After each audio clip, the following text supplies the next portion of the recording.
Welcome back. In today's episode, we are going to delve into something very super interesting. We're going to talk about cognitive biases.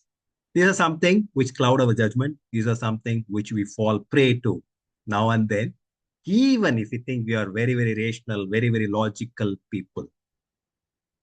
What are these? Why do we fall prey to this? And what to do about it? That's what we are going to see today. We are going to take 10 most common cognitive biases that people fall prey into, me and you, everybody included, and how to recognize it, what to do about it. That's what we are going to see. Stay tuned.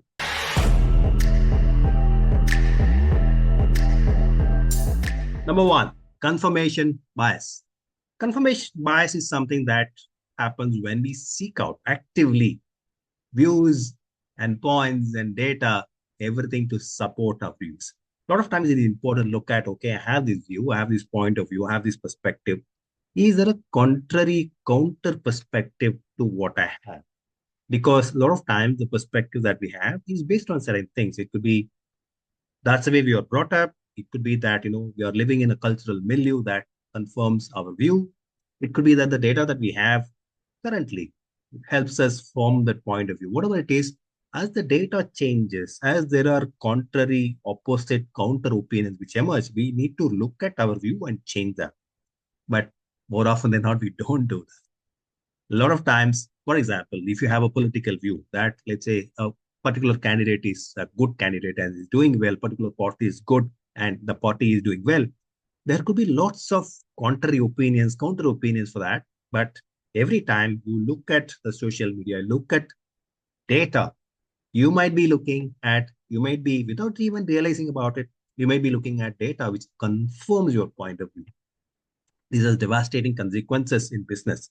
If you think that your product is going to win, if you think that you're going to do exceedingly well in business, yes, you should have that confidence, but you should also look at counterpoints in terms of why a product might not win so that you can ensure that those points, those arguments don't even come into play.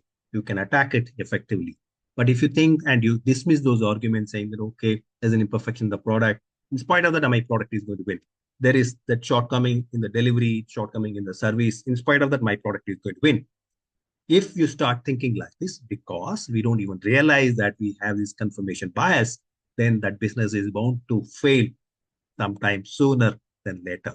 That's why confirmation bias is one of the most important biases that one should be wary of. So think about it. Are you actively seeking information which will only confirm your bias, confirm your point of view, or are you also actively seeking information, data, patterns which are counter to your point of view? You should do both of these. You should triangulate the points so that you know where the truth is, what the truth is.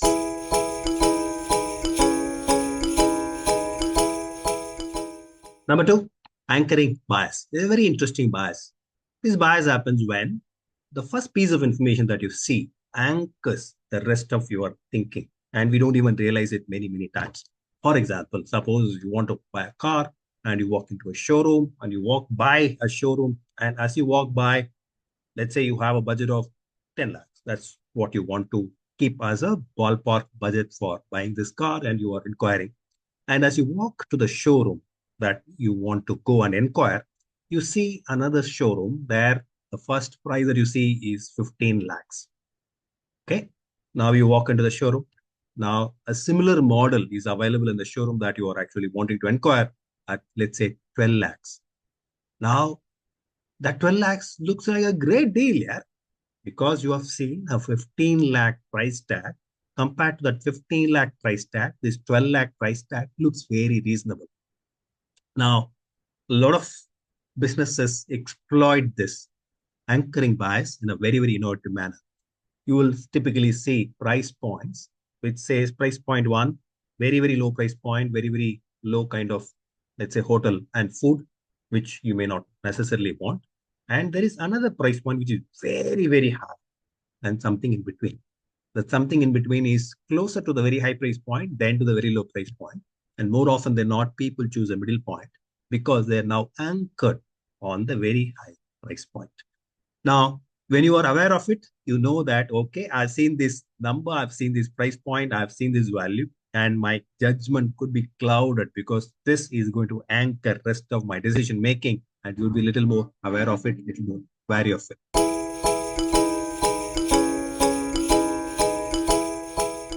The third one is called availability heuristics. It's a very interesting one. We tend to make judgment of the frequency or the probability of something occurring basis the most dramatic news event or basis the recent news event that we have got. For example, uh, let's say that you have seen news of a plane crash. Let's say yesterday there was a unfortunate plane crash which happened somewhere in the world, and you are going to travel tomorrow. You may feel actually be afraid of traveling by plane, even though it has been established time and again that plane travel is one of the safest forms of traveling. Much safer than traveling by car, much safer than any other mode of travel. But in spite of that, in spite of facts available, you may still feel unsafe. You may still feel, oh, nowadays too many plane crashes are happening, what is happening, and so on and so forth, simply because the latest news being there. So the availability heuristic says that the ease with which you can think of examples of something tells your mind as if it is happening in the same frequency, which is not necessarily so. So remember this availability heuristics and look for opposite point of view so that you can counter some of the fears, counter some of the thought process which can occur, mind.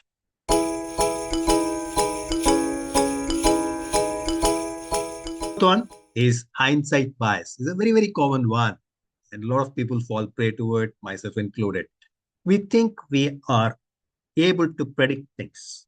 We think that we have predicted things. For example, let's say you want a particular cricket team to win in the IPL, okay? And they win. And you may think, oh, I knew it all along. I knew these guys win. When in fact you may not have predicted it at all. Predicting is a very difficult game, and it has been proved time and again that most predictions have gone wrong. In spite of knowing this, we like to think that we have always seen it coming. So that feeling of having control on the future, that feeling of needing to control the future, the feeling of ability, I have the ability to predict the future. All of this make us a very curious creatures who fall prey time and again to what is called as a hindsight bias, which says that you think you are predicting, you think you have predicted the events, when in fact you have not predicted anything.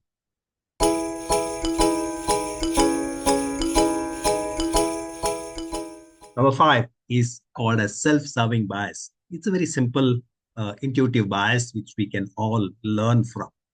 It says that when we win, when good things happen to us, we take the credit. But when we lose, when bad things happen to us, we blame the environment. All of us do all the time. You will see people doing this every now and then. We see ourselves doing it every now and then. But it clouds our judgment to learn from what is happening. Many things are completely outside our control. We don't control many things. We can only control our reactions to many things. We can only control our actions. And many times our reactions to what is happening. We have no other control on anything in life. But however, we like to have control. We like to feel that we have control. And what happens is that when good things happen, we think that, oh, I did so much of hard work. That is why I'm in this position. That is why I'm getting this reward of promotion and so on. But when things don't happen, when things don't go in our way, we start blaming the environment. Oh, that person was bad. Oh, this was very unfortunate because I was very unlucky getting there, and so on and so forth. So we blame the environment, we blame luck, we blame people when bad things happen to us. We don't necessarily say that I did not do it properly. I should have worked harder to get that, and so on, because it goes on to protect our self-esteem. But again, when we get into this trap, when we fall into this bias, it clouds our judgment to learn from our mistakes. It clouds our judgment to learn from all things which go wrong, which can again help us in terms of learning, again help us in terms of doing that right the next time around. So remember this bias, self-serving bias.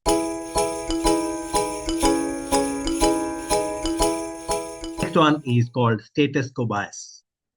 People want the status quo to continue. People want to do exactly whatever they have done in their life. They don't really want to change things around. Even, even when they know that doing The other thing is better. Doing the other thing is way better for them. That's a new technology. That's better way of doing things. Even when people know these facts and figures, they still many times prefer to go with the existing way of doing things because they want to preserve status quo. It's a very curious thing which happened in personal as well as professional life. A lot of times the company continues to use the old outdated software because that's the way the things have always been done in the company, in spite of the fact that new software is available at the same or even lower prices these days. But they don't want to make the switch. Making the switch, making the change, changing ourselves is very difficult for all of us, very difficult for companies. And the status quo bias ensures that you continue to do whatever you have done always in the same trajectory. It can hurt progress. It can hurt you if you are a person who wants to progress in life. And almost all of us want to progress in life. Who doesn't?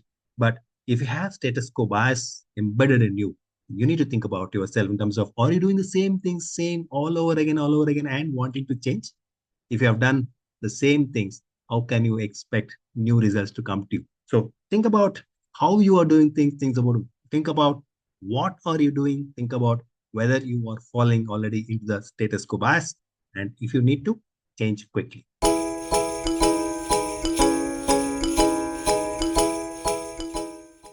The next one is Dunning-Kruger effect, where people with limited knowledge, especially when people have limited knowledge, think that they know it all.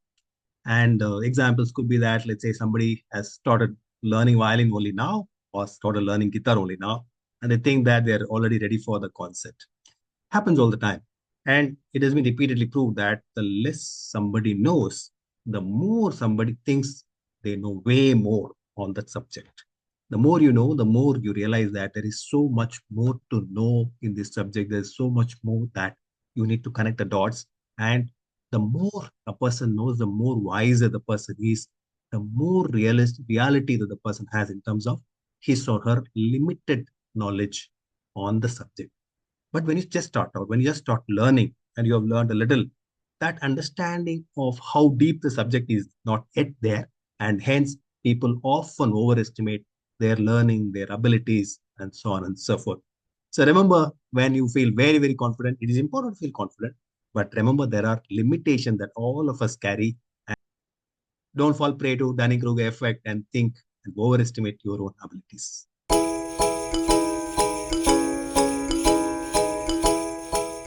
The next one is called bandwagon effect, where people just join belief systems because everybody seems to be doing so. And you see how fads spread, you see how fashion trends spread, and you see how everybody seems to be adopting it, and therefore people might be tempted to adopt it, whether it is right or wrong.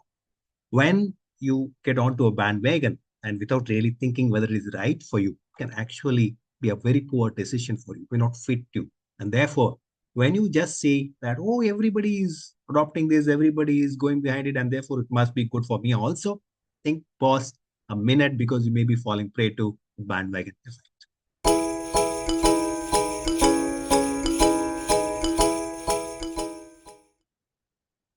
The next one is called in-group bias. We tend to favor people who belong to our own social group a lot more positively than people who don't belong to that group. It's very evident in day-to-day life. People who are friends, people who are our families, their point of view is taken a little more positively, a little more seriously, even when they are not necessarily the best qualified people to give those point of view. Some people, just because they are family, just because they are friends, may give point of view on how to go about fitness, how to go about medicines, how to go about health, and so on and so forth. And they may not be the right candidates to talk about, but just because they belong to our family, just because they belong to our friend circle, we may take it very seriously, more seriously than we ought to be taking them. And similarly, in a professional life, a lot of times people who belong to that circle are looked at a lot more positively for a position, even though they may not be the right people to fill in that position. Happens all the time. But when you are aware of this bias happening, you are a little more thoughtful in terms of, oh, am I falling into that trap? Am I falling into the bias? And will think twice before taking those opinions seriously, before looking at that person positively for the position, you think twice about it. That's the power of thinking about the bias. So think about it, called in-group bias.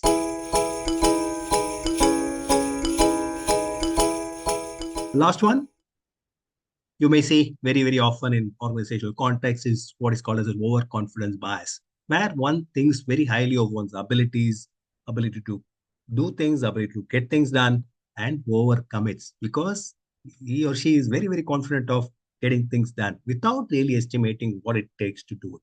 So the overconfidence bias can be very, very dangerous in organizational context because it forces you to overcome it, forces you to say yes, where when you should be saying no to taking more on your plate because there are stretches that we can take, but only to certain extent and not beyond.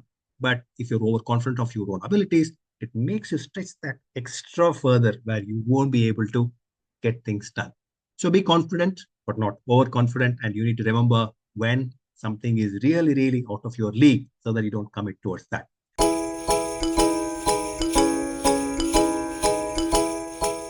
We have covered 10 different biases which can really, really hurt us if we fall prey to, and we do fall prey into those biases time and again. But being aware of them and being aware of what these biases are, when these happen, and why these biases can hurt us can actually help us in ensuring that we recognize them. And when we recognize them, it also ensures that we think a little more deeply than we might have otherwise done, and that little more deeper thinking would actually help us save ourselves from these biases, save ourselves from wrong judgments, save ourselves from errors, and that would go a long way in terms of next steps, innovation, and progress. Signing off, Wishi. See you in our next episode.